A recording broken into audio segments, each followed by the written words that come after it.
है, तो हमारी बॉडी जो है या किसी भी लिविंग ऑर्गेनिज्म की बॉडी अगर हम देखें तो ये मॉलिक्यूल्स से बनी होती है, ठीक है। मॉलिक्यूल्स और कंपाउंड एटम्स वही जो आप हिस्ट्री में पढ़ते आ रहे थे, ठीक है। उन एटम्स और उन कंपाउंड्स की हम बात करते हैं, ठीक है। तो हमारी बॉडी जो है या लिविंग ऑर्गेनिजम्स की जो बॉडी है वो उन मॉलिक्यूल्स से बनी है, ठीक है। किस तरह से बनी है अभी हम देखते हैं आगे कि केमिकल बेसिस ऑफ लाइफ जो है उसमें हम देखते हैं कि living organism use only a small fraction of known chemical elements to carry out all of their biological function, ठीक है। तो केमिकल बेसिस ऑफ लाइफ में बेसिकली क्या है कि हमारे पास कुछ लाइक केमिकल्स हैं जो आप देखते हैं यहाँ पे कि हमारे पास एलिमेंट्स हैं बेसिकली, लाइक कार्बन है, हाइड्रोजन है, नाइट्रोजन, कैल्शियम, फास्फोरस और जो अदर एलिमेंट्स हैं। इसके अलावा जो ऑक्सीजन है एक मेन रोल प्ले करता है हमारे लाइफ के अंदर जो है वो हमारी बॉडी के अंदर। तो ये बेसिकली वो एलिमेंट्स हैं जो हमारी डेली रिक्वायरमेंट्स भी हैं, ठीक है, हमें रिक्वायर्ड भी होते हैं। और बेसिकली ये वो एलिमेंट्स हैं जिनसे हमारी बॉडी भी बनी हुई है, और हम ये आगे पढ़ेंगे कि किस तरह से हमारी बॉडी इन केमिकल से इन एलिमेंट्स से बनी है, ठीक है।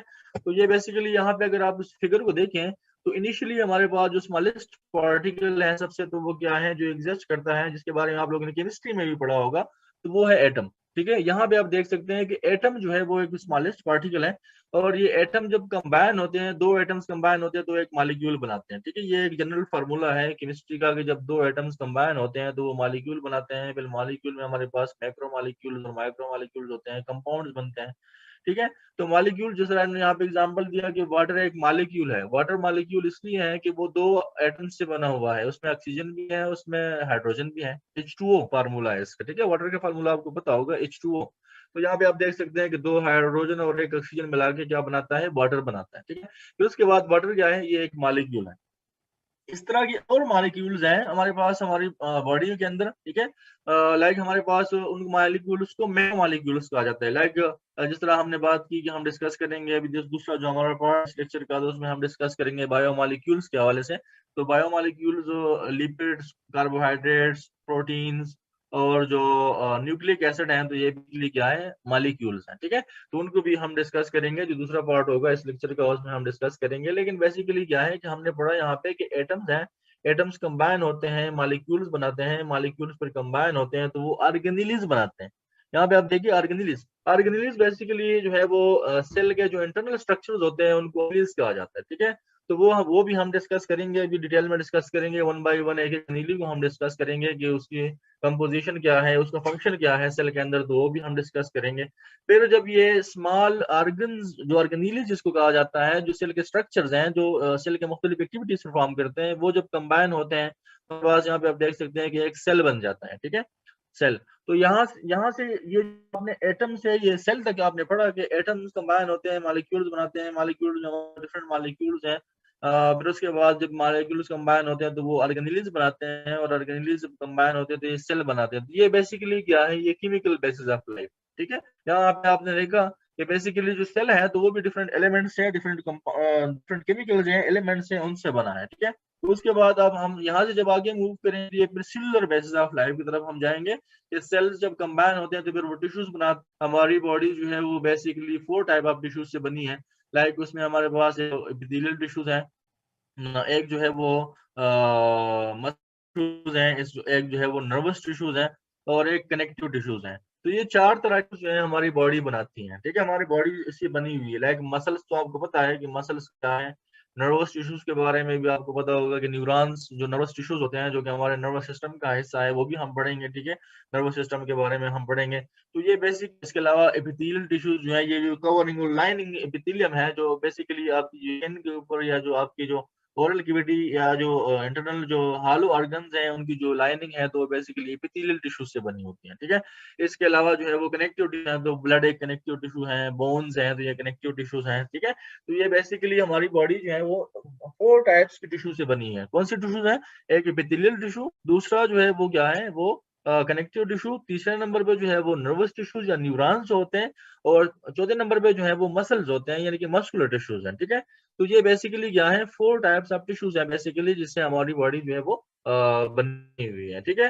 अब टिश्यूज किस चीज से बने हुए हैं, टिश्यू सेल से बने हुए हैं, ठीक है। अगर हम बैकवर्ड जाएं तो फिर उसके बाद सेल किस चीज से बना हुआ है, सेल ऑर्गेनेल से बना हुआ है, ठीक है।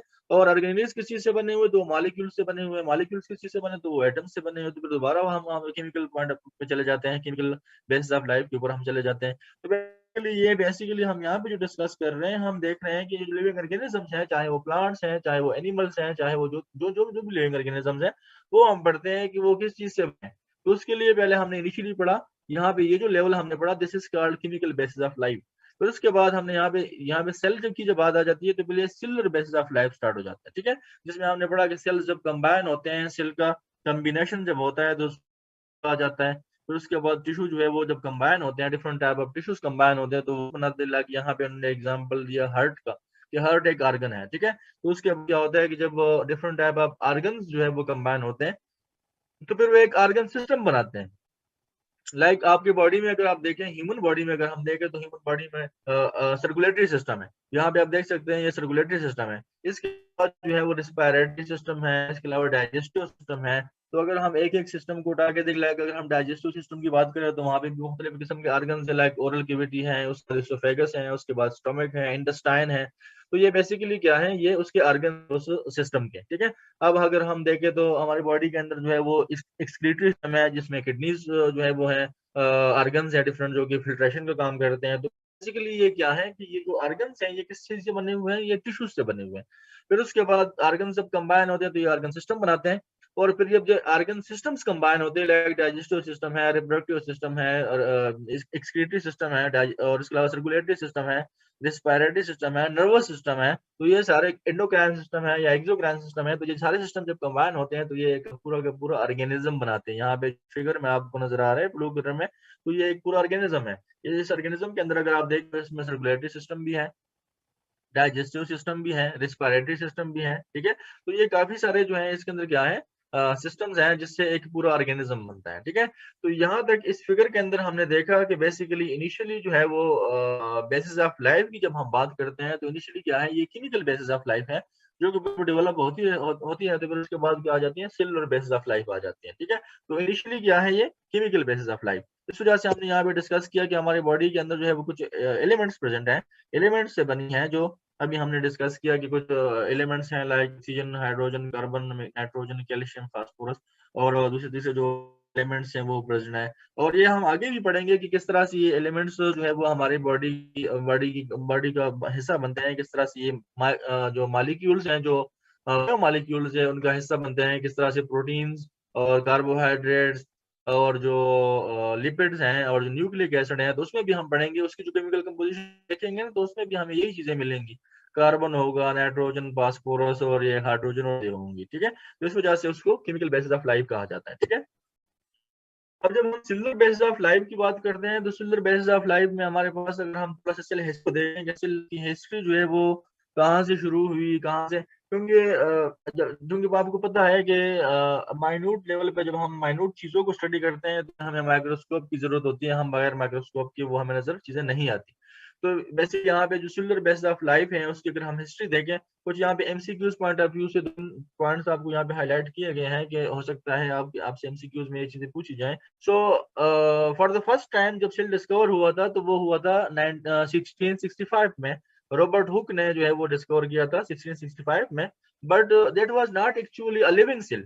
वो जो सेल उसने डिस्कवर किया था रॉबर्ट हुक ने, तो वो एक लिविंग सेल नहीं था। वो एक बटल कॉक जो होता है, उसने माइक्रोस्कोप के अंदर उसको देखा था, तो उसमें उसको जो ऊपर आपको यहाँ पे ये फिगर नजर आ रहा है, ये जो आपको ऊपर राइट हैंड साइड पे टॉप पे जो आपको फिगर नजर आ रहा है, जिसमें आपको ये चेम्बर्स नजर आ रहे हैं, जो कंपार्टमेंट्स नजर आ रहे हैं बेसिकली। तो ये चेम्बर और जो कंपार्टमेंट्स है, ये उसने देखे थे माइक्रोस्कोप के अंदर। तो उसने इसको कहा था कि ये सेल्स हैं। पर ये सेल्स नहीं थे, क्योंकि आपको पता है जो काक होता है तो वो तो खुश्क लकड़ी से बना होता है, तो वो जो उसके सेल्स हैं वो डेड हो चुके थे। लेकिन ये जो कंपार्टमेंट नजर आ रहे हैं तो बेसिकली ये सेल वाल है। उस सेल का जो सेल वाल है तो वो यहाँ पे नजर आ रहा है, तो उस वजह से इसने कहा कि ये सेल्स हैं और ये बेसिकली डेड सेल्स हैं, ठीक है। तो उसने उस टाइम देखे थे इनिशियली। फिर उसके बाद जो लिविंग सेल हैं, जो the first man to witness live cell under a microscope, so Anton van Leeuwenhoek एक एक बंदा था जिसने माइक्रोस्कोप डिजाइन किया, माइक्रोस्कोप बनाया। फिर उसको माइक्रोस्कोप बनाने के बाद, जब उसने माइक्रोस्कोप बनाया, उसके बाद उसको क्यूरियासिटी थी कि उसने देखा मुख्तलिफ चीजों को माइक्रोस्कोप के अंदर कि उसमें क्या चीज नजर आती है। तो उसने बारिश का पानी करा था वो उठा के देखा माइक्रोस्कोप के अंदर। उसने खुद से अपने दांत से जो उसके ऊपर प्लग बन जाता है वो उठा के देखा माइक्रोस्कोप के अंदर। तो उसने वहां पे क्या देखा, उसने वहां पे ऑर्गेनिजम्स देखे हैं, वहां उसने वहां पे लिविंग सेल्स देखी है जो कि मूव कर रहे थे, ठीक है। तो इसका मतलब यह है कि वो क्या है, लिविंग ऑर्गेनिजम्स है। ये जो स्केचेस आपको यहाँ पे नजर आ रहे हैं, ये स्केच नजर आ रहा है आपको, या आपको ये स्केचेस नजर आ रहे हैं यहाँ पे, तो ये बेसिकली उस वक्त के वो स्केचेस हैं जो उसने बनाए थे, कि उसने माइक्रोस्कोप के अंदर इस तरह की चीजें देखी, और उस टाइम उसने उसको एनिमल क्यूल्स का नाम दिया। उसने कहा कि ये एनिमल क्यूल्स है, मतलब ये स्मॉल एनिमल्स हैं बेसिकली जो कि मूव कर रहे हैं, ठीक है। और उस टाइम उसने बेसिकली बैक्टीरिया देखा था, एलजी और बैक्टीरिया उसने जो है वो देखा था 1674 में। लेकिन for the first time cells की जो डिस्कवरी है, या सेल की जो वो है, वो किसने की, रॉबर्ट हुक ने की थी। फिर उसके बाद ये दूसरे नंबर पर जो है 1674 में फिर एंटोनियो लिवन हुक ने क्या किया, उसने लिविंग सेल के बारे में बताया कि इस तरह के ऑर्गेनिजम्स हैं, इस तरह के एनिमल्स हैं, स्मॉल एनिमल्स हैं, एनिमल क्यूल्स हैं, जो कि बिल्कुल जो कि क्या करते हैं, मूव करते हैं, जो कि मूवमेंट है, ठीक है। क्योंकि इनिशियली ये कंसेप्ट था कि जो चीजें मूव करती हैं तो उनको एनिमल्स कहा जाता था, ठीक है। पहले जब इतनी डेवलप नहीं हुई थी, साइंस ने इतनी तरक्की नहीं की थी, तो दो किस्म के कैटेगरीज थे, प्लांट्स और एनिमल्स, ठीक है। तो प्लांट्स वो थे जो एक जगह पे स्टेगनेंट होते हैं, एक जगह से दूसरी जगह मूव नहीं करते हैं, और वो आपको पता है इसके फीचर्स क्या है, कैरेक्टरिस्टिक्स क्या है। और एनिमल्स जो हैं वो आपको पता है कि वो मूवमेंट करते हैं, एक जगह से दूसरी जगह ट्रेवल करते हैं। तो उस वजह से उसने कहा, जब उसने उसकी मूवमेंट देखी, तो उसने कहा कि ये क्या एनिमल क्यूल्स हैं, स्मॉल एनिमल्स हैं, ठीक है। तो this was a little bit about the history of cell. हो सकता है आपके एमसीक्यूज में ये भी एक पॉइंट आपको आपसे पूछा जाए, ठीक है। तो ये चीज नोट कर लें। सो इनिशियली सेल के बारे में कंसेप्ट डेवलप हुआ, जिस तरह हमने पढ़ा कि साइंटिस्ट ने सेल देखा, माइक्रोस्कोप डेवलप हुआ, फिर उसके बाद सेल देखा गया। तो इनिशियली जो सेल के बारे में कंसेप्ट डेवलप हुआ, तो वो फिगर नजर आ रहे हैं यहाँ पे। तो इस तरह के कंसेप्ट डेवलप हुआ इनिशियली सेल के बारे में, जिस तरह आप देख रहे हैं कि ये इस फिगर के अंदर आप देख रहे हैं कि आपको यहाँ पे दरमियान में एक स्लॉट नजर आ रहा है, एक पॉइंट नजर आ रहा है, जिसको न्यूक्लियस कहा जाता है। ये जो आपको पे नजर आ रहा है, ये क्या है, ये न्यूक्लियस है, मरकज है सेल। फिर उसके बाद इसके न्यूक्लियस के बाहर जो आपको यहाँ पे नजर आ रहा है, तो इसको साइटोप्लाज्म कहते हैं। और फिर उसके बाद यहाँ पे जो आउटर एक मेम्ब्रेन वो है, तो उसको सेल मेम्ब्रेन कहा जाता है। फिर उसके बाद ये न्यूक्लियस जो है, इसका भी एक मेम्ब्रेन है जिसको न्यूक्लियर मेम्ब्रेन कहा जाता है। और फिर न्यूक्लियस के अंदर एक पॉइंट होता है जिसको न्यूक्लियोलस कहा जाता है, ठीक है। उस बारे में हम अभी पढ़ेंगे, ये सारे स्ट्रक्चर्स हम पढ़ेंगे। लेकिन इनिशियली जो सेल के बारे में कंसेप्ट बना, इनिशियली चूंकि इतनी डेवलप्ड नहीं थे हमारी साइंस और हमारी टेक्नोलॉजी, तो हमने इनिशियली जो साइंस सेल के बारे में कंसेप्ट डेवलप हुआ था, तो ये सामने आपको फिगर नजर आ रहा है, ये चीज डेवलप हुई थी इनिशियली। ये स्केच जो है वो सेल के हुआ था डिजाइन, ठीक है। फिर उसके बाद जिसमें हमने देखा कि सेल मेम्ब्रेन है, न्यूक्लियस है और साइटोप्लाज्म, ठीक है। अब उसके बाद क्या हुआ कि उसके बाद सेल को फिर फर्दर जो है वो उसके बारे में थ्योरी हुई, फिर उसके बाद फर्दर उसको पढ़ा, उसको देखा गया। और with the passage of time जो है वो टेक्निक्स भी डेवलप होते गए, माइक्रोस्कोप के अंदर भी डेवलपमेंट्स होती गई, जिसकी वजह से हम फिर उन माइन्यूट स्ट्रक्चर्स के अंदर, उन सेल्स के अंदर के जो स्ट्रक्चर्स हैं वो भी वो भी काबिल हम वो भी इसका हम इस काबिल हैं कि हमने उसको भी देखा। सो बेसिकली क्या है कि उसके बाद एक डेवलपमेंट थी, तो वो क्या थी, सेल थ्योरी, ठीक है।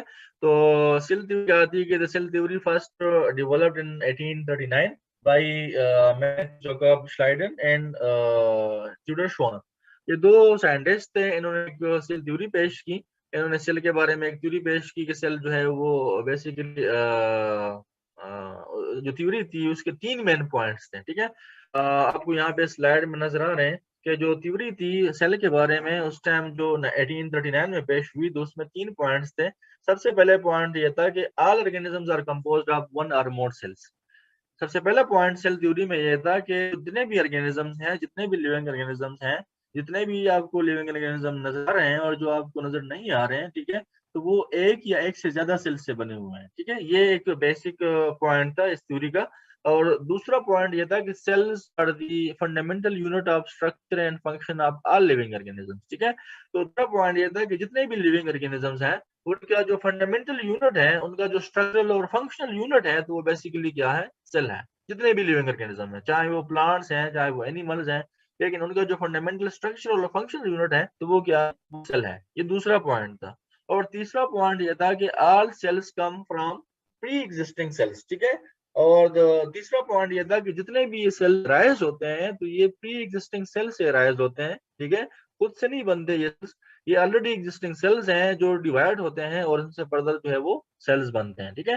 तो ये 3 पॉइंट्स मेन जो है वो थे उस सेल थ्योरी के, जिसमें हमने एक पढ़ा कि सबसे पहला स्टेटमेंट ये था, सबसे पहला पॉइंट ये था कि ऑल ऑर्गेनिजम्स, चाहे वो प्लांट्स हैं, चाहे वो माइक्रो ऑर्गेनिजम्स हैं, चाहे वो मैक्रो ऑर्गेनिजम्स हैं, चाहे वो एनिमल हैं, जितने भी लिविंग ऑर्गेनिज्म हैं वो सब के सब जो है वो किससे बने हुए हैं, सेल से बने हुए हैं। कुछ ऑर्गेनिज्म ऐसे हैं जो एक सेल से बना हुआ है लाइक बैक्टीरिया, कुछ ऑर्गेनिज्म ऐसे हैं जो ज्यादा से बने हुए हैं लाइक जब हमारी बॉडी है या हम ह्यूमंस हैं या प्लांट्स हैं या एनिमल्स हैं, तो वो एक से ज्यादा सेल से बने हुए हैं, ठीक है। दूसरा पॉइंट क्या था, दूसरा पॉइंट ये था कि सेल जो है वो एक फंडामेंटल यूनिट है किसी भी लिविंग ऑर्गेनिज्म का, जितने भी लिविंग हैं सबका स्ट्रक्चरल और फंक्शनल यूनिट है।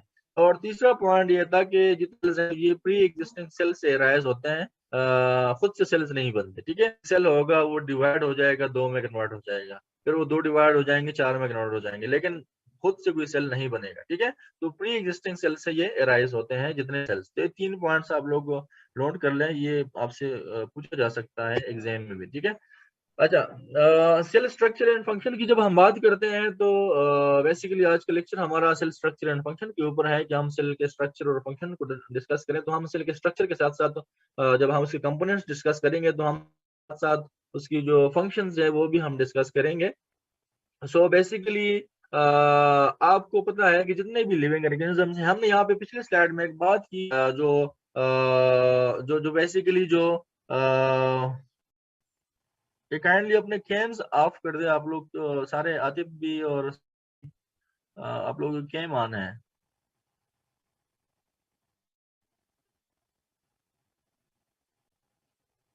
आप लोग आ रही है तो काइंडली अपने कैम ऑफ कर दें,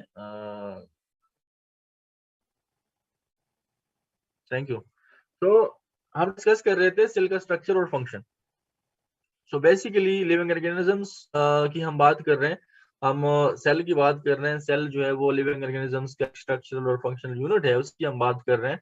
तो उस हवाले से अगर हम देखें या हम लिविंग ऑर्गेनिजम्स के बारे में देखें तो लिविंग ऑर्गेनिज्म, जितना आपको पता है कि लिविंग ऑर्गेनिज्म मूवमेंट करते हैं, living organism respond to the external stimuli, अगर एक्सटर्नल एनवायरनमेंट में कोई चेंज आ जाता है तो उसके अगेंस्ट वो रिस्पॉन्ड करते हैं। न्यूट्रिशन रिक्वायर्ड होता है लिविंग ऑर्गेनिजम्स को, एक्सक्रीशन करते हैं, रिस्पायरेशन करते हैं और ग्रोथ भी करते हैं, ग्रो भी करते हैं, ठीक है। तो ये हम लिविंग ऑर्गेनिजम्स के हवाले से, तो क्योंकि आपको पता है कि सेल जो है वो लिविंग ऑर्गेनिज्म का एक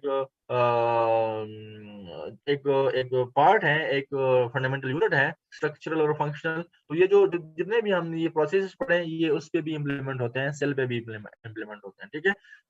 तो अच्छा, हम सेल के स्ट्रक्चर की तरफ जाते हैं। तो सेल जो है उसका स्ट्रक्चर जो है, it is comprised individual components with specific functions essential to carry out life processes, ठीक है। तो ये बेसिकली सेल का स्ट्रक्चर अगर हम देखें तो उसमें हमारे पास इस तरह के स्ट्रक्चर्स हैं, कंपोनेंट्स हैं जो कि फंक्शंस कैरी आउट करते हैं और एसेंशियल फंक्शन कैरी आउट करते हैं। और बेसिकली जो these components include cell wall, cell membrane, cytoplasm, nucleus and cell organelles, ठीक है। तो ये बेसिकली हम इसके बारे में फर्दर डिटेल में पढ़ेंगे, अभी आगे जाएंगे तो हम पढ़ेंगे। लेकिन आपको इतना पता होना चाहिए कि सेल की जब हमने बात की है ना, सेल, तो सेल के अंदर कंपोनेंट्स होते हैं, ऑर्गेनेल्स होते हैं जिनको ऑर्गेनेल्स कहा जाता है। और वो जो ऑर्गेनेल्स हैं वो एसेंशियल फंक्शन परफॉर्म करते हैं। और वो बेसिकली जो ऑर्गेनेल्स हैं तो वो लाइफ प्रोसेस को कैरी आउट करते हैं, ठीक है। लिविंग जो है वो या लाइफ जो है उसकी वजह से पॉसिबल हो जाती है, ठीक है। तो वो हम पढ़ते हैं कि वो कौन से ऑर्गेनेल्स हैं, वो कौन से कंपोनेंट्स हैं, वो कौन से स्ट्रक्चर्स हैं जो कि एसेंशियल फंक्शन परफॉर्म करते हैं, ठीक है। ये आप ओवरऑल एक सेल का स्ट्रक्चर देख सकते हैं। इनिशियल हमने ये सेल का स्ट्रक्चर देखा, ठीक है। और फिर उसके बाद जब फर्दर एडवांसमेंट हुई और हमने जो है वो चीजों को ज्यादा क्लोजली देखा, पढ़ा, तो हमने ये सेल का स्ट्रक्चर जो है वो, यहाँ पे आपको जो एक फिगर नजर आ रहा है जिसमें आप देख रहे हैं कि ये जो सेल है तो इसके मुख्तलिफ कंपोनेंट्स हैं। ये जो इसके अंदर आपको यहाँ पे रंग बिरंगी चीजें नजर आ रही है, ये बेसिकली इसके कंपोनेंट्स हैं, ठीक है।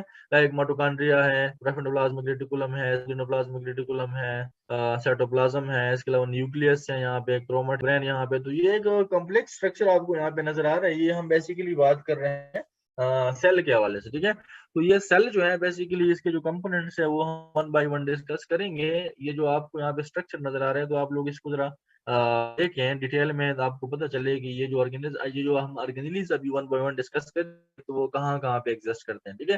तो अगर आप इस सेल को देखें तो इसके एक आउटर मेम्ब्रेन आपको यहाँ पे नजर आ रहा, या ये जो आउटर मेम्ब्रेन है, ठीक है, जो जिसकी बाउंड्री है, तो ये भी एक इम्पोर्टेंट स्ट्रक्चर है। ये भी अभी हम पढ़ेंगे कि इसके अंदर प्लाज्मा मेम्ब्रेन बेसिकली इसको कहा जाता है, या इसको सेल मेम्ब्रेन भी कहा जाता है। ये जो आपको आउटर मोस्ट बाउंड्री नजर आ रही है जो कि सेल को सेपरेट करती है आउटसाइड एनवायरनमेंट से, ठीक है। तो ये भी हम डिस्कस करेंगे। इसके अलावा जो है वो इसके जो इंटरनल कंपोनेंट्स हैं, सेल के इनसाइड जो कंपोनेंट्स आपको नजर आ रहे हैं, डिफरेंट स्ट्रक्चर्स आपको नजर आ रहे हैं, तो ये भी हम वन बाय वन डिस्कस करेंगे, ठीक है। तो सबसे पहले हम बात करते हैं साइटोप्लाज्मिक ऑर्गेनेलिज की। साइटोप्लाज्मिक ऑर्गेनेलिज जो है वो ऑर्गेनेलिज हैं like they are tiny cell structure that perform the specialised function within the cell. जिस तरह मैंने आपको यहाँ पे भी बताया और इस फिगर में आप देख सकते हैं कि ये जो स्ट्रक्चर्स हैं लाइक गाल्जी है, माइटोकॉन्ड्रिया है, लाइसोसोम है, न्यूक्लियस है, एंडोप्लाज्मिक रेटिकुलम है, राइबोसोम्स हैं। तो बेसिकली क्या है, ये साइटोप्लाज्मिक ऑर्गेनेलिज है, ठीक है। इसको साइटोप्लाज्मिक ऑर्गेनेलिज कहा जाता है। ये जितने भी आपको स्ट्रक्चर इस फिगर में नजर आ रहे हैं सारे के सारे क्या है, साइटोप्लाज्मिक ऑर्गेनेलिज हैं, जो कि हमारी बॉडी के हमारे सेल्स के अंदर प्रेजेंट होते हैं, ठीक है। सो और ये स्पेशलाइज्ड फंक्शन परफॉर्म करते हैं सेल के अंदर, ठीक है। कौन से फंक्शन परफॉर्म करते हैं अभी हम पढ़ते हैं इसको। तो सबसे पहले जो है वो हम डिस्कस करते हैं कि सेलुलर एक्टिविटीज जो वो परफॉर्म करते हैं ये जो ऑर्गेनेलिज हैं, that is necessary for the life, ठीक है। जिंदगी के लिए, जिंदा रहने के लिए वो क्या होते हैं, जरूरी होते हैं। जिस तरह के पास मुख्तलिफ केमिकल रिएक्शंस हमारे बॉडी के अंदर होते हैं, और बेसिकली वो केमिकल रिएक्शन जो है वो एनर्जी एक्वायर करने के लिए, रिप्रोडक्शन के लिए, एडाप्टेशन के लिए, मेंटेनिंग द होमियोस्टेसिस, तो ये इन पर्पस के लिए होते हैं। तो ये बेसिकली जो सेल्स हैं इसके स्ट्रक्चर जो ऑर्गन इसके अंदर जो स्ट्रक्चर्स हैं, जो ऑर्गन्स हैं, बेसिकली वो ये एक्टिविटीज परफॉर्म करते हैं, ठीक है। तो अभी हम पढ़ते हैं कि किस तरह से ये एक्टिविटीज परफॉर्म करते हैं। अगर हम सेल के स्ट्रक्चर को देखें तो मैंने आपको बताया कि सेल का जो आउटर मोस्ट कवरिंग है, आउटर मोस्ट जो बाउंड्री है, उसको सेल मेम्ब्रेन कहा जाता है या प्लाज्मा मेम्ब्रेन कहा जाता है, ठीक है। तो structure that regulates passage of materials between cell and its environment. जिस तरह मैंने आपको कहा कि जो आउटर मोस्ट बाउंड्री है उसको प्लाज्मा मेम्ब्रेन या सेल मेम्ब्रेन कहा जाता है, और ये सेपरेट करता है, कंपार्टमेंटलाइज करता है सेल को आउटसाइड के एनवायरनमेंट से। और यही मेम्ब्रेन जो है वो अलाउ करता है मटेरियल्स को कि वो एनवायरनमेंट से सेल के अंदर चले जाएं या सेल से एनवायरनमेंट के अंदर आ जाए, ठीक है। तो ये बेसिकली जो ट्रांसपोर्टेशन होती है, ये जो पैसेज होती है मटेरियल्स की, तो वो सेल मेम्ब्रेन के थ्रू होती है, इस मेम्ब्रेन के थ्रू होती है, ठीक है। It aids in the protection and support of the cells. Basically ये क्या करता है, ये जो मेम्ब्रेन होता है तो ये प्रोटेक्ट भी करता है सेल को, सपोर्ट भी करता है, ठीक है। और ये जो मेम्ब्रेन है इस फिगर में अगर आप यहाँ पे देखें तो ये आप देख सकते हैं कि ये जो आपको गोल्डन कलर में ये मेम्ब्रेन आ रही है outside, this is basically the plasma membrane. इस प्लाज्मा मेम्ब्रेन को हम जूम करके देखें, यहाँ जिस तरह इन्होंने इसको इस एरिया को सिलेक्ट करके यहाँ पे जूम किया हुआ है, तो यहाँ पे हमारे पास एक मेम्ब्रेन आपको नजर आ रहा है और एक स्ट्रक्चर आपको नजर आ रहा है इस प्लाज्मा मेम्ब्रेन का, जिसमें आप मुख्तलिफ कंपोनेंट्स देख सकते हैं यहाँ पे, कि यहाँ पे कार्बोहाइड्रेट्स भी प्रेजेंट है, यहाँ पे ग्लाइकोप्रोटीन्स भी हैं, ग्लोबुलर प्रोटीन्स भी हैं, प्रोटीन चैनल भी हैं। जो मैंने आपको बताया कि चीजें जो है वो मटेरियल जो है वो इन आउट मूव करते, वो इन प्रोटीन चैनल्स के थ्रू इन आउट मूव करते हैं, ठीक है। इसके अलावा ग्लाइकोलिपिड्स हैं, फास्फोलिपिड्स हैं। तो ये मुख्तलिफ किस्म के कम्प्लेक्स स्ट्रक्चर्स होते हैं जो कि बने होते हैं, मुख्तलिफ कंपोनेंट्स हैं, जिस तरह हमने डिस्कस किया कि कार्बोहाइड्रेट्स हैं, ग्लाइकोप्रोटीन्स भी हैं, ग्लोबुलर प्रोटीन्स हैं, प्रोटीन चैनल्स हैं, कोलेस्ट्रॉल भी हैं, ठीक है। तो ये हमारे पास यहाँ पे मुख्तलिफ किस्म के स्ट्रक्चर्स हैं, उनका रोल भी होता है, इनका मुख्तलिफ वो होता है, रोल होता है। अच्छा, अगर हम इस मेम्ब्रेन को जरा करीब से देखें तो यहाँ पे आपको नजर आ रहा है कि इस मेम्ब्रेन के अंदर आपको यहाँ पे दो लेयर्स नजर आ रहे हैं, इसको इस वजह से बाय लेयर कहा जाता है, ठीक है। तो ये एक लेयर यहाँ पे आपको नजर आ रहा है और ये एक लेयर आपको नीचे यहाँ पे नजर आ रहा है, this is a by layer membrane, ठीक है। फास्फोलिपिड बायलेयर्स को कहा जाता है, ठीक है। और ये जो आपको यहाँ पे ये जो नजर आ रहे हैं ना, ये जो आपको स्ट्रक्चर नजर आ रहे हैं जिसका एक यहाँ पे हेड है और टेल है, ठीक है। तो यहाँ पे आप क्लियरली देख सकते हैं। तो ये बेसिकली क्या है, ये फास्फोलिपिड्स है, ठीक है। इसका जो हेड होता है तो ये हाइड्रोफिलिक हेड होता है इसका। ये जो आपको रेड कलर में यहाँ पे इसका हेड नजर आ रहा है तो ये और ये जो इसका टेल है तो ये हाइड्रोफोबिक टेल होती है, ठीक है। तो इस वजह से आप इसका स्ट्रक्चर भी देख सकते हैं कि इसका हेड जो है वो आउटसाइड होता है और इसका जो टेल होता है वो इनसाइड होता है, क्योंकि वो टेल जो है वो हाइड्रोफोबिक है, तो वो पानी से अपने आप को बचाता है, वाटर से अपने आप को बचाता है, ठीक है। तो इस वजह से वो इनसाइड होता है और इसका जो हेड होता है तो वो आउटसाइड होता है। तो ये फास्फोलिपिड्स हैं। फास्फोलिपिड्स एक मेम्ब्रेन है जो कि डबल लेयर है, बायर लेयर है फास्फोलिपिड्स का। और ये किसी का स्ट्रक्चर है, ये प्लाज्मा मेम्ब्रेन का स्ट्रक्चर है, ठीक है। सेल मेम्ब्रेन या प्लाज्मा मेम्ब्रेन भी इसको कहा जाता है, सेल मेम्ब्रेन भी कहा जाता है, ठीक है। तो ये इसका स्ट्रक्चर आपने पढ़ा यहाँ पे कि प्लाज्मा मेम्ब्रेन बेसिकली इसका स्ट्रक्चर कैसे होता है, इसके अंदर कौन कौन से कंपोनेंट्स होते हैं, और इसकी ऑर्गेनाइजेशन हमने पढ़ी यहाँ पे कि ये फास्फोलिपिड बाइलेयर होता है। फास्फोलिपिड भी हमने यहाँ पे देखा कि फास्फोलिपिड क्या होता है, ठीक है। तो जो प्लाज्मा मेम्ब्रेन है, कुछ पार्टिसिपेंट हैंड रेस कर रहे हैं, लेकिन अगर हम अलाउ करेंगे तो फिर वो अ, एक तरह से टाइम वेस्ट हो जाएगा। ऑलरेडी हमने क्लास के स्टार्ट में बड़ा टाइम वेस्ट किया, तो इसलिए मैं कहता हूँ कि आप लोग थोड़ा सा वेट कर लें, तब जब हम ये कर लेंगे ना, इसे ब्रेक करेंगे, उससे पहले हम ये चीजें डिस्कस कर लेंगे, ठीक है। उससे पहले हम क्वेश्चंस आपके लेंगे, आप काइंडली अपने क्वेश्चंस नोट कर ले अपने साथ, और हम क्वेश्चंस लेंगे आपके, ठीक है। अच्छा, प्लाज्मा मेम्ब्रेन की हम बात करते हैं तो plasma membrane is outermost layer in animal cells while in plant cell it is covered by cell wall. तो यहाँ पे एक थोड़ी सी एक चीज आप लोग नोट कर लें कि जो हमने बात की कि प्लाज्मा मेम्ब्रेन जो है वो आउटर मोस्ट बाउंड्री है, तो ये एनिमल सेल्स के अंदर ये इस तरह होता है कि एनिमल सेल्स के अंदर ये जो आउटर मोस्ट बाउंड्री होती है तो वो प्लाज्मा मेम्ब्रेन होता है, लेकिन उसके अलावा जो प्लांट सेल्स हैं, तो प्लांट सेल्स या फंजाई या जो बैक्टीरियल सेल है, तो उसकी जो आउटर मोस्ट बाउंड्री होती है तो वो सेल वॉल होती है, ठीक है। सेल वॉल एक और स्ट्रक्चर होता है जो कि बेसिकली सेल वॉल जो है वो कवर करता है प्लाज्मा मेम्ब्रेन को, प्लाज्मा मेम्ब्रेन के ऊपर प्रेजेंट होता है। और सेल वॉल जो है वो एक रिजिड स्ट्रक्चर होता है, और ये प्लांट सेल्स के अंदर पाया जाता है, बैक्टीरिया के अंदर पाया जाता है, फंजाई जो है उसके अंदर पाया जाता है। लेकिन एनिमल सेल जो है या हमारी बॉडी के सेल्स हैं, तो हमारी बॉडी के सेल्स का जो आउटर मोस्ट बाउंड्री है तो वो क्या है, वो प्लाज्मा मेम्ब्रेन है। और प्लाज्मा मेम्ब्रेन जो है तो ये एक सेलेक्टिव परमेबल मेम्ब्रेन है, because only low specific substances to pass through, ठीक है। तो ये स्पेसिफिक सब्सटेंसेस को पास होने देता है, और स्पेसिफिक सब्सटेंसेस इस वजह से इसको सीमी परमेबल या सेलेक्टिव परमेबल मेम्ब्रेन कहा जाता है, कि सिलेक्टिवली ये चीजों को अलाउ करते हैं अंदर जाने के लिए, और सिलेक्टिवली ये चीजों को जो है वो अलाउ नहीं करता। तो इस वजह से इसको सी परमेबल मेम्ब्रेन कहा जाता है, सिलेक्टिव परमेबल मेम्ब्रेन कहा जाता है प्लाज्मा मेम्ब्रेन। इसके अलावा जो है वो सेल स्ट्रक्चर के अंदर जो सेल मेम्ब्रेन ने बात की, तो सेल मेम्ब्रेन जिस तरह मैंने आपको बताया कि ये मुख्तलिफ किस्म के मालिक्यूल से बना होता है, जिसमें हमने डिस्कस किया कि कार्बोहाइड्रेट्स भी हैं, कोलेस्ट्रॉल भी है, या लिपिड्स भी हैं, या प्रोटीन्स भी हैं, तो इनसे बना होता है। तो जिसमें लिपिड्स जो है वो 20 to 40% होती हैं। डबल लेयर जो हमने पढ़ा, मेम्ब्रेन जो हमने पढ़ा, हमने प्लाज्मा मेम्ब्रेन के बारे में पढ़ा, तो इसमें 20 to 40% जो है वो लिपिड्स होते हैं। और ये एक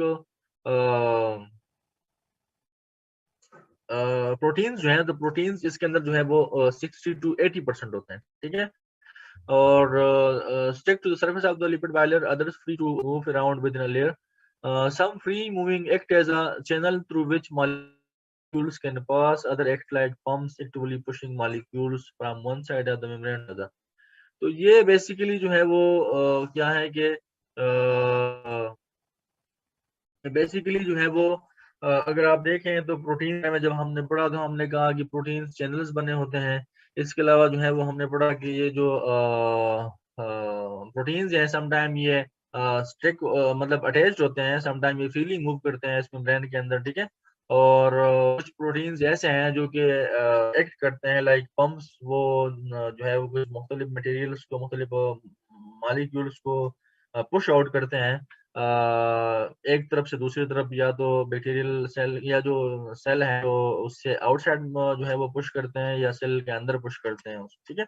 और इसके अलावा जो है वो कार्बोहाइड्रेट्स हैं, तो carbohydrates basically attach to proteins और लिपिड्स एट मेम्ब्रेन सरफेस, ठीक है। तो कार्बोहाइड्रेट्स जो है ये भी प्रेजेंट होते हैं मेम्ब्रेन के अंदर, प्लाज्मा मेम्ब्रेन के अंदर। और कार्बोहाइड्रेट्स जो है वो अटैच होते हैं प्रोटीन्स के साथ, लिपिड्स के साथ, ठीक है। और मैं एक लाइक केमिकल आइडेंटिफिकेशन कार्ड्स, ये जो कार्बोहाइड्रेट्स हैं तो ये बेसिकली केमिकल आइडेंटिफिकेशन के ऊपर एक आइडेंटिफिकेशन कार्ड जो रिसेप्टर्स प्रेजेंट होते हैं तो वो बेसिकली कार्बोहाइड्रेट्स के बने होते हैं, ठीक है, इतना आप ध्यान में रखें। और इसके अलावा जो है वो सेल वॉल की हम बात करते हैं तो सेल वॉल बड़ा के जो कुछ प्लांट सेल्स हैं और बैक्टीरियल सेल्स हैं और जो फंजाई हैं तो उसके जो आउटर मोस्ट बाउंड्री होती है तो वो सेल वॉल होती है। और एनिमल सेल्स में तो सेल वॉल नहीं होता, एनिमल सेल्स के अंदर सेल वॉल एब्सेंट होता है। सेल्स के अंदर आपको पता है कि उसकी जो आउटर मोस्ट बाउंड्री है वो प्लाज्मा मेम्ब्रेन है, ठीक है। तो सेल वॉल जो है it is a structure that surrounds cell membrane for protection and support in plants, algae, fungi and some bacteria.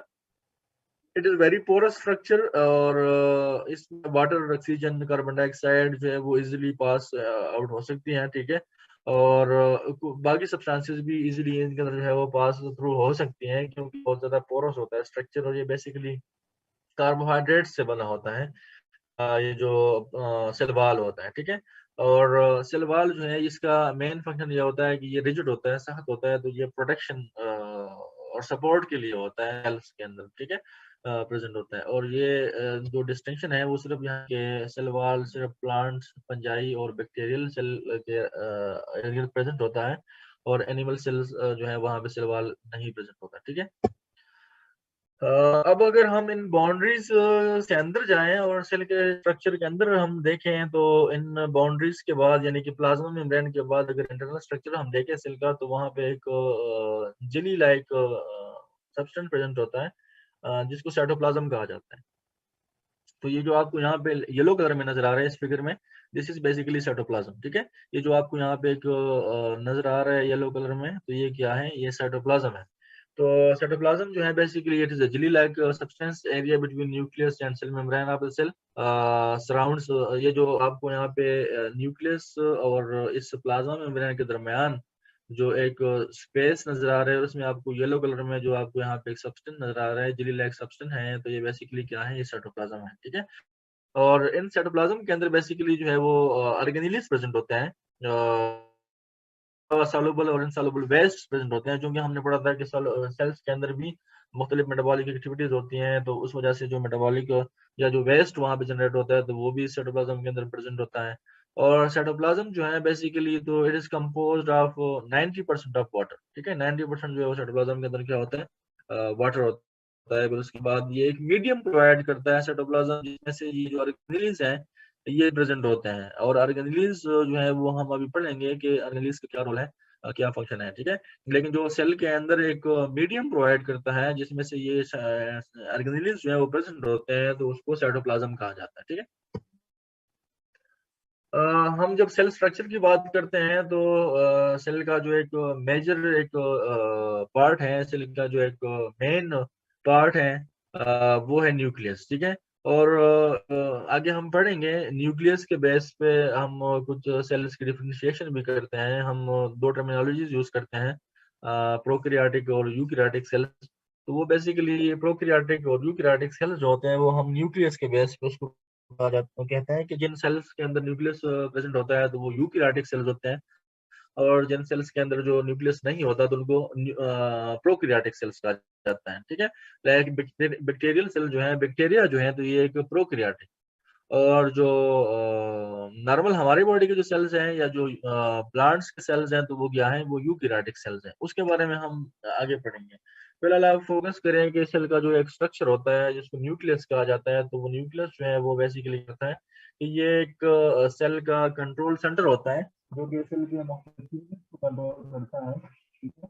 और ये जो सेल है, जो न्यूक्लियस होता है तो ये बेसिकली सेल की एक्टिविटीज को कंट्रोल करता है। और इसके अलावा इस न्यूक्लियस पर डीएनए प्रेजेंट होता है। डीएनए जो है वो डीऑक्सीराइबोन्यूक्लिक एसिड जो हम पढ़ेंगे नेक्स्ट सेशन में जो इस ब्रेक के बाद।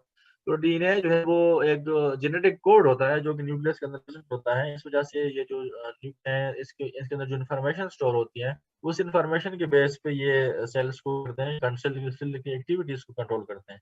और it was first time reported Robert brown in 1831। Nucleus जो है वो 31 में जो है वो रिपोर्ट हुआ था और रॉबर्ट रॉबर्ट ब्राउन ने फॉर द फर्स्ट उसको रिपोर्ट किया था। तो ये भी आप उसको नोट कर लें कि हो सकता है आपसे पूछा जाए कि न्यूक्लियस जो है वो कब रिपोर्ट हुआ था और किसने रिपोर्ट किया था, तो ये आपसे पूछा जा सकता है। इसके अलावा जो है वो अगर हम न्यूक्लियस का स्ट्रक्चर देखें तो या उसके पार्ट्स देखें तो न्यूक्लियस जो है वो उसका एक यहाँ पे आप देख सकते हैं ये न्यूक्लियस का स्ट्रक्चर है। तो यहाँ पे आप देख सकते हैं कि इस न्यूक्लियस का जो है वो एक एनवलप प्रेजेंट होता है जिसको न्यूक्लियर एनवलप कहा जाता है। तो न्यूक्लियर एनवलप जो है basically it is a two that surrounds nucleus of a cell. तो यहाँ पे आप देख सकते हैं कि ये जो न्यूक्लियर एनवलप है इसको अगर हम जूम करके देखें तो यहाँ पे दो मेम्ब्रेन्स आपको यहाँ पे नजर आ रहे हैं। एक इनर मेम्ब्रेन है और एक आउटर मेम्ब्रेन है और यहाँ पे इस मेम्ब्रेन के अंदर आपको न्यूक्लियर पोर्स भी नजर है। ठीक है, ये इलेक्ट्रॉन माइक्रोग्राफ भी आप यहाँ पे देख सकते हैं न्यूक्लियस का, जिसमें आपको पोर्स आ रहे हैं यहाँ पे। और ये पोर्स जो है बेसिकली इसके इस पोर्स के थ्रू जो है वो मुख्तलिफ कंपोनेंट्स जो है मुख्तलिफ मटेरियल जो है वो इन आउट मूव करते हैं। ठीक है, सेल के अंदर का स्ट्रक्चर है, न्यूक्लियस जो है वो सेल के अंदर प्रेजेंट होता है। तो सेल के अंदर न्यूक्लियस और साइटोप्लाज्म के दरमियान भी वो एक्सचेंज होती रहती है।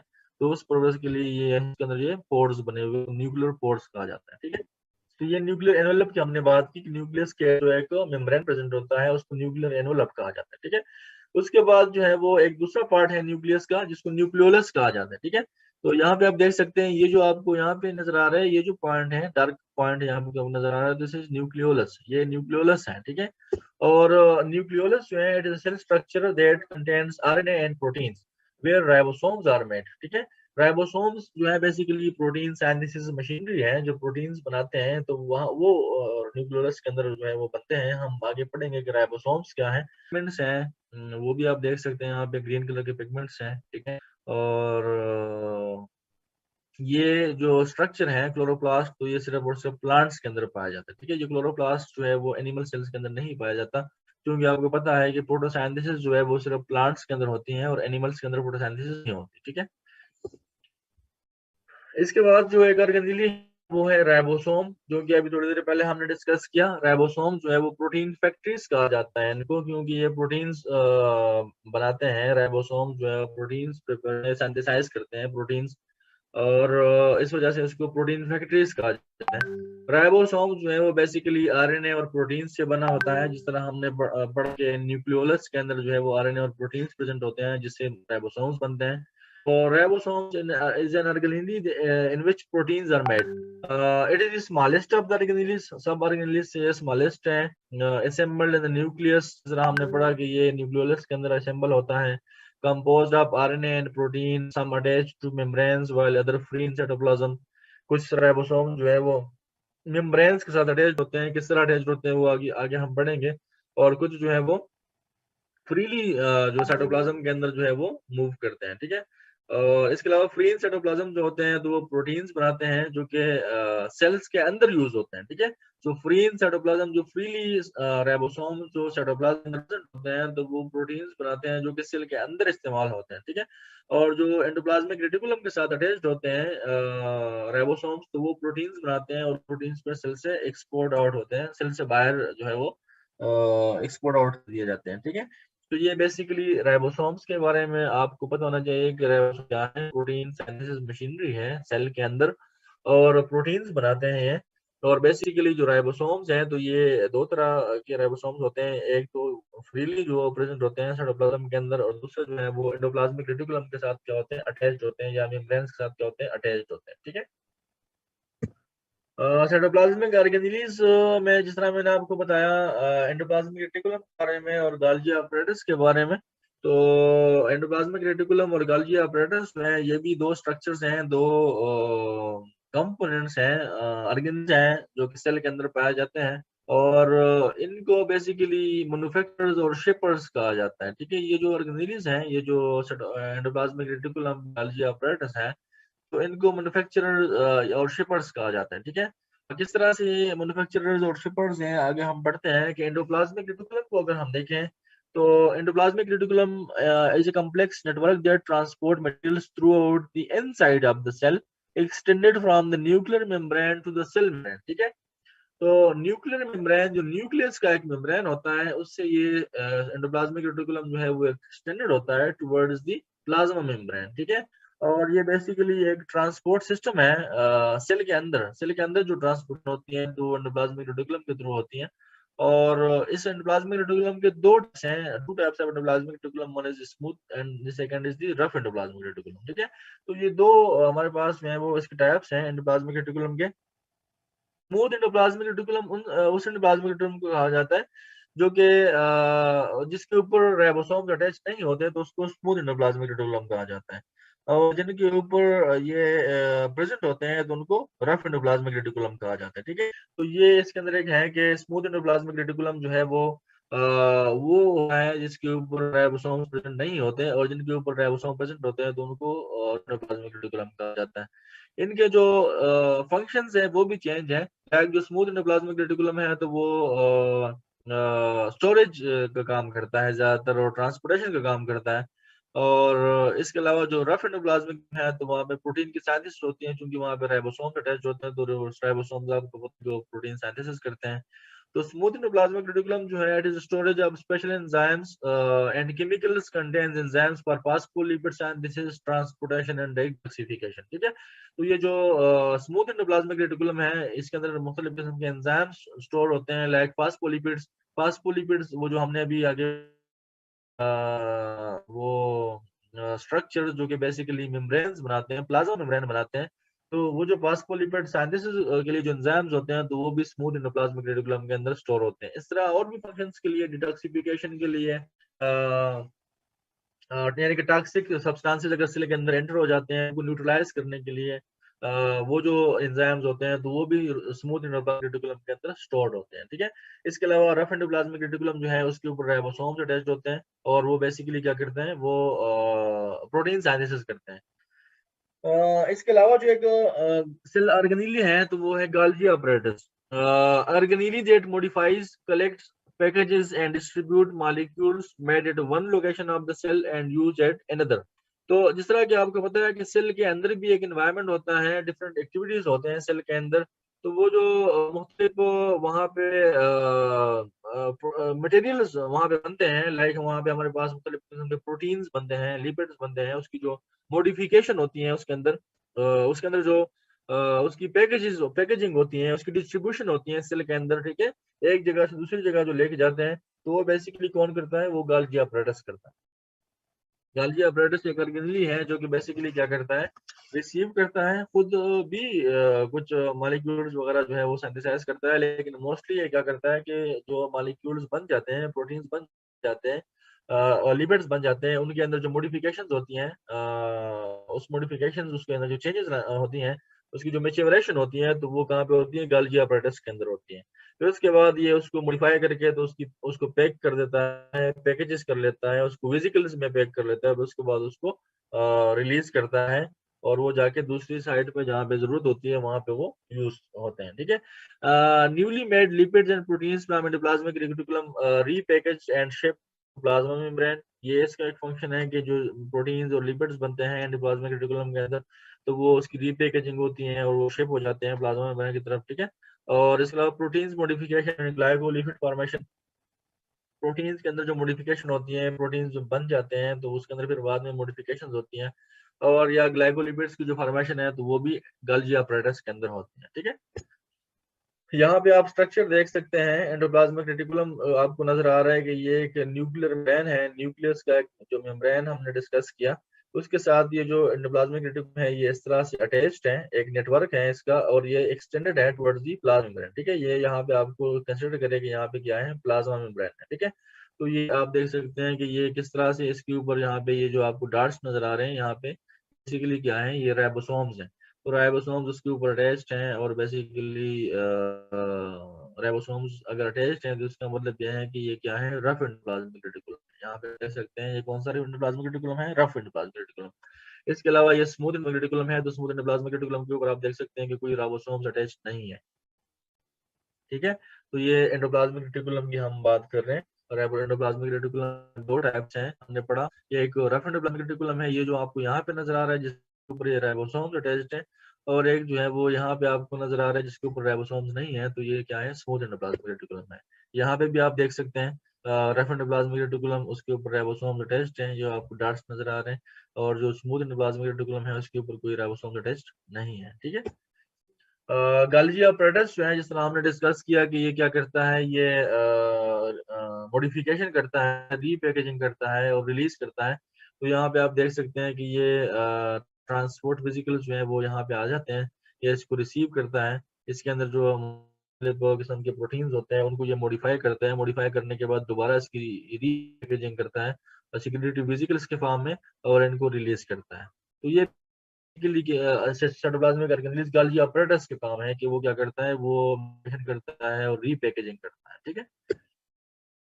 यहाँ पे भी आप देखते हैं कि एंडोप्लाज्मिक रेटिकुलम है, रफ एंडोप्लाज्मिक रेटिकुलम, वहाँ पे प्रोटीन्स बन रहे हैं, प्रोटीन्स की पैकेजिंग हो रही है, पैकेजिंग के बाद वो ट्रांसपोर्ट हो जाते हैं ट्रांसपोर्ट वेजिकल्स के फॉर्म में, और ये यहाँ पे आ जाते हैं गाल्गी apparatus, इसको रिसीव करता है गाल्गी apparatus, इसके अंदर फर्दर मॉडिफिकेशन करता है, और फिर उसके बाद दोबारा से वेजिकल्स के फॉर्म में इसको रिलीज करते हैं। ठीक है। तो ये इस तरह से एक मैकेनिज्म होता है सेल के अंदर के गाल्गी apparatus और एंडोप्लाज्मिक रेटिकुलम जो है वो कोऑर्डिनेशन में काम करते हैं, और इनका काम क्या है कि ये मैन्युफैक्चरर्स और शिपर्स जो हैं वो काम करते हैं। यानी कि वहाँ पे मैन्युफैक्चरर्स का मतलब यह है कि वहाँ पे प्रोटीन्स और लिपिड्स और ग्लाइकोलिपिड्स ग्लाइकोप्रोटीन्स की प्रोडक्शन होती है, और उसके बाद उसकी जो है वो ट्रांसपोर्टेशन भी होती है, मॉडिफिकेशंस भी होती हैं। ठीक है।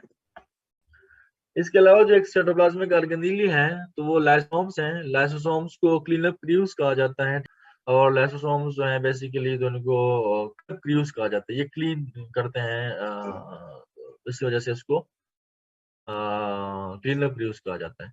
तो लाइसोसोम जो है it is an organelle that contains chemicals and enzymes necessary for digesting certain materials in the cell. Lysosome जो आपको यहाँ पे एक स्ट्रक्चर नजर आ रहा है, तो ये एक ऑर्गेनेली है, इसके अंदर इस तरह के एंजाइम्स प्रेजेंट होते हैं जो कि बेसिकली मटेरियल्स को डाइजेस्ट करते हैं। ठीक है। डाइजेस्ट करते हैं उसको, जो है वो डिग्रेड करते हैं। ठीक है। तो not found in plant cells, lysosome जो है प्लांट सेल के अंदर नहीं पाया जाता, सिर्फ एनिमल सेल्स के अंदर पाया जाता है। It removes the junk organelles that have outlived their usefulness that might accumulate and clutter the cell.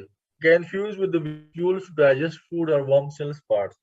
ये जो लाइसोसोम्स है, तो ये एक तो ये है कि जो ऑर्गेनेल्स आउटलाइव होते हैं, जो पुराने ऑर्गेनेल्स होते हैं, जो डेड ऑर्गेनेल्स होते हैं, उनको क्या करते हैं, उनको ये रिमूव करते हैं, उनको ये डाइजेस्ट करते हैं। इसके अलावा जो है वो अगर वो डाइजेशन नहीं होगी तो सेल में इकट्ठे हो जाएंगे, और इस वजह से उनकी डाइजेशन होती है, लाइसोसोम उसकी डाइजेशन करता है। इसके अलावा जो है वो ये जो लाइसोसोम्स हैं, तो ये मुख्तलिफ किस्म जो फूड वैक्यूल्स होते हैं, या इसके अलावा जो वर्म सेल्स या जो बैक्टीरियल सेल्स जो हम हमारे बॉडी के अंदर जब एंटर होता है, तो उसके साथ ये फ्यूज कर जाते हैं, और उनको भी ये क्या करते हैं, डाइजेस्ट कर देते हैं, उनको भी ये डिग्रेड कर देते हैं। ठीक है। तो ये काम है लाइसोसोम्स का। लाइसोसोम जो कि बेसिकली इसके अंदर एंजाइम्स होते हैं, तो वो एंजाइम्स ये एक्टिविटी परफॉर्म करते हैं, लेकिन उन एंजाइम की जो स्टोरेज बॉडी है जिसमें एंजाइम स्टोर होते हैं, उनको लाइसोसोम कहा जाता है। ठीक है। वैक्यूल्स एंड प्लास्टिड्स, तो वैक्यूल प्लास्टिड जो है ये भी ऑर्गेनेलीज हैं, साइटोप्लाज्मिक ऑर्गेनेलीज हैं, तो इनको स्टोरेज टैंक्स कहा जाता है। ठीक है। वैक्यूल्स को और प्लास्टिड को क्या कहा जाता है, स्टोरेज टैंक्स। तो वैक्यूल जो है organelle that stores material such as water, salt, proteins and carbohydrates.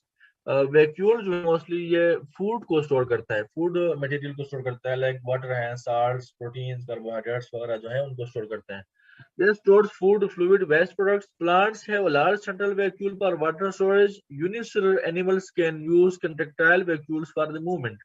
तो मोस्टली जो ऑर्गेनिजम्स हैं वो वैक्यूल्स को यूज करते हैं as a storage, storage structure जिसे स्टोर किया जाता है, स्टोर करते हैं बेसिकली वाटर को, इसके अलावा जो फूड मटेरियल्स को लाइक कार्बोहाइड्रेट्स, इसके अलावा जो प्रोटीन है, साल्ट्स हैं, उनको स्टोर करते हैं। लेकिन जो यूनिसेलुलर ऑर्गेनिजम्स हैं, जो एक सेल से बने हुए हैं ऑर्गेनिजम्स, वो कंडक्टाइल वैक्यूल्स को यूज करते हैं मूवमेंट के लिए। ठीक, एक जगह से दूसरी जगह मूव करने के लिए वो यूज करते हैं इन वैक्यूल्स को। अदरवाइज स्टोरेज बॉडीज हैं, स्टोरेज टैंक्स हैं सेल्स के अंदर। प्लांट सेल्स के अंदर एक बड़ा वैक्यूल प्रेजेंट होता है, सेंट्रल वैक्यूल प्रेजेंट होता है, जिसके अंदर वो वाटर को स्टोर करते हैं, और जो है वो वैक्यूल ज्यादा प्रेजेंट होते हैं। ठीक है।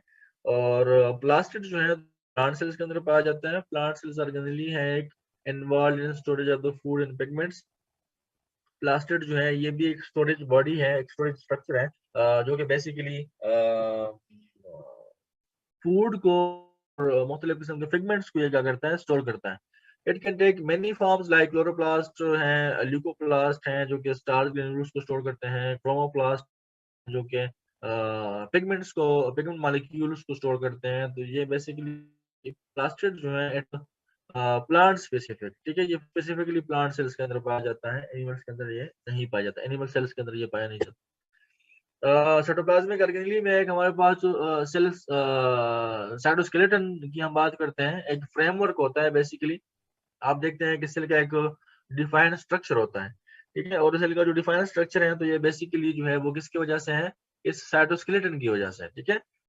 राउंड है या जो भी उसका शेप है, ओल है या जो शेप है सेल का, तो वो बेसिकली साइटोस्केलेटन की वजह से होता है। इस तरह आप देखते हैं ना हमारी बॉडी या किसी भी एनिमल को देखते हैं, प्लांट को देखते हैं, तो उसकी एक स्पेसिफिक बॉडी होती है। वो जो बॉडी होती है ना, तो बेसिकली वो लाइक हम अगर देखें तो हमारी बॉडी के अंदर बोन्स हैं, तो इस वजह से हमारी बॉडी इस तरह से बनी हुई है। इस तरह सेल का जो स्ट्रक्चर आपको नजर आ रहा होता है, तो उसके अंदर भी कोई एक फ्रेमवर्क प्रेजेंट होता है, साइटोस्केलेटन प्रेजेंट होता है, जो कि बेसिकली जिसकी वजह से उसका वो स्ट्रक्चर बनता है, ठीक है। तो साइटोस्केलेटन जो है सेल का, it is a framework of the cell composed of a variety of the filaments and fibres that supports cell structure and drive cell movement, ठीक है। तो साइटोस्केलेटन जो है वो एक फ्रेमवर्क है जो सेल के अंदर प्रेजेंट होता है, और बेसिकली ये वैरायटी ऑफ फिलामेंट से बना होता है, ठीक है, और मुख्तलिफ किस्म के फिलामेंट से बना होता है। लाइक हमारे पास माइक्रोट्यूब्यूल्स हैं, इंटरमीडिएट फिलामेंट्स हैं, माइक्रोफिलामेंट्स हैं, इनसे बना होता है। और ये बेसिकली इसका मेन रोल क्या है, इनका इसका मेन जो फंक्शन है वो ये है कि सेल के स्ट्रक्चर को सपोर्ट करते हैं और सेल की जो मूवमेंट है उसमें ये इन्वॉल्व होते हैं, ठीक है। लाइक हमने पढ़ा कि यहाँ पे इसके अंदर मुख्तलिफ किस्म के फिलामेंट्स होते हैं और फाइबर्स होते हैं, ठीक है। तो उसमें से माइक्रोट्यूब्यूल्स हैं, माइक्रोट्यूब्यूल्स जो है वो they are hollow tubes made of the protein support move organelles through cells, a role in cell division by forming the centrioles, animals and eukaryotic cells but not in plants।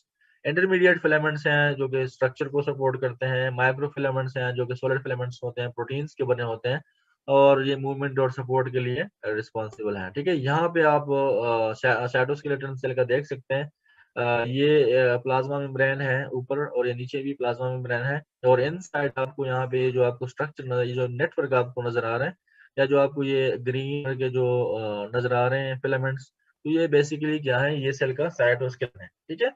ये cell का cytoskeleton है। यहाँ पे आप देख सकते हैं कि ये जो इंटरमीडिएट फिलामेंट्स नजर आ रहे हैं ये गोल्डन कलर में है, फिर उसके बाद ये ग्रीन कलर में आपको माइक्रोट्यूब्यूल्स नजर आ रहे हैं, ठीक है, इस तरह के ट्यूबुलर स्ट्रक्चर होते हैं। इसके अलावा आपको यहाँ पे ये जो एक्टिन फिलामेंट्स नजर आ रहे हैं, तो ये बेसिकली कंबाइंडली ये तीन चीजें, वो तीन चार मुख्तलिफ किस्म के फिलामेंट्स और फाइबर्स जो होते हैं, तो ये साइटोस्केलेटन बनाते हैं। अगर आप देखें, अगर इसके अंदर ये साइटोस्केलेटन प्रेजेंट नहीं होगा तो ये कंप्रेस कर जाएगा, ये मेम्ब्रेन एक दूसरे के साथ क्या हो जाएंगे, फ्यूज कर जाएंगे। लेकिन यहाँ पे इसका साइटोस्केलेटन प्रेजेंट है तो इसकी वजह से ये मेम्ब्रेन एक दूसरे से क्या है, अलग अलग है, दूसरे से डिस्टेंस पे पड़े हैं, ठीक है। साइटोप्लाज्मिक ऑर्गेनेलीज हमने डिस्कस किए हैं, और हम डिस्कस करते हैं तो सेल डिवीजन, जिस तरह हमने डिस्कस किया था कि सेल डिवाइड करता है, सेल जो है वो प्री एग्जिस्टिंग सेल से होता है और सेल खुद से जो है वो नहीं बनता। तो सेल डिवीजन का एक प्रोसेस होता है जिसमें जो डिवाइड होकर दो सेल्स बनते हैं, तो उसमें सेल डिवीजन में एक स्ट्रक्चर हाल होता है जिसको सेंट्रियोल्स कहा जाता है, ठीक है। और ये बेसिकली सेंट्रियोल्स जो है तो ये एनिमल और फंजाई सेल्स के अंदर पाया जाता है और प्लांट सेल्स के अंदर नहीं पाया जाता सेंट्रियोल्स, ठीक है। आप यहाँ पे देख सकते हैं, आपको यहाँ पे एक बंडल नजर आ रहा है, ठीक है, ट्यूबुलर बंडल है। तो ट्यूबुलर स्ट्रक्चर है जो कि बंडल्स में के शक्ल में अरेंज हुआ हुआ है। तो ये बेसिकली क्या है, ये सेंट्रियोल्स है, कंपोज्ड ऑफ प्रोटीन्स, प्रोटीन से बने होते हैं, ठीक है। तो सेंट्रियोल जो है वो प्रोटीन से बने होते हैं, एक स्ट्रक्चर होता है जो कि सेल के डिवीजन के अंदर उसका जो है वो रोल होता है, ठीक है। हमने सेलुलर स्ट्रक्चर पढ़ा, सेल स्ट्रक्चर हमने पढ़ा, उसमें हमने सेल की जो आउटर मोस्ट बाउंड्री थी उसके बारे में डिस्कस किया। फिर उसके बाद हमने सेल के जो इंटरनल स्ट्रक्चर्स है वो भी हमने डिस्कस किए, सेल वॉल और सेल में। उसके अलावा हमने मुख्तलिफ किस्म के जो इंटरनल सेल स्ट्रक्चर थे, सेल के अंदर के जो स्ट्रक्चर है, ऑर्गेनेलीज, एंडोप्लाज्मिक रेटिकुलम, इसके अलावा जो न्यूक्लियस हैं, गाल्जी अपैरेटस हैं, गाल्जी बॉडीज हैं, इसके अलावा राइबोसोम्स के बारे में पढ़ा कि वो प्रोटीन सिंथेसिस करते हैं। इसके अलावा हमने साइटोप्लाज्म भी पढ़ा, स्केलेटन भी पढ़ा, वैक्यूल्स, लाइसोसोम्स और सेंट्रियोल्स के बारे में पढ़ा। तो ये सेल के इंटरनल स्ट्रक्चर्स हैं। अब उसमें से हमने कुछ चीज की कि वो प्लांट सेल्स के अंदर होते हैं और एनिमल सेल्स के अंदर नहीं होते। उनको दोबारा से रिमाइंड करने के लिए हम यहाँ पे थोड़ा सा जो सेल के अंदर डिफरेंस, प्लांट सेल के अंदर और एनिमल सेल के अंदर जो डिफरेंस है वो भी हम यहाँ पे दोबारा यहाँ पे डिस्कस कर लेते हैं। कि ऊपर आप देख रहे हैं कि सबसे पहले हमने डिस्कस किया कि जो स्ट्रक्चर्स हमने सारे आपके माइंड में होने चाहिए। यहाँ पे हमने डिस्कस किया कि प्लांट सेल जो है उसके इर्द गिर्द जो आउटर मोस्ट बाउंड्री होती है वो सेल वॉल होती है, और एनिमल सेल में सेल वॉल नहीं होता। तो उसकी जो आउटर मोस्ट बाउंड्री है वो क्या है, प्लाज्मा मेम्ब्रेन। तो सबसे पॉइंट क्या है, cell wall. Cell wall plant cell के अंदर प्रेजेंट होता है, एनिमल सेल के अंदर प्रेजेंट नहीं होता। प्लांट सेल के साथ साथ सेल वॉल जो है वो बैक्टीरियल सेल में और फंजाई में भी प्रेजेंट होता है, ठीक है, इसमें, ठीक है।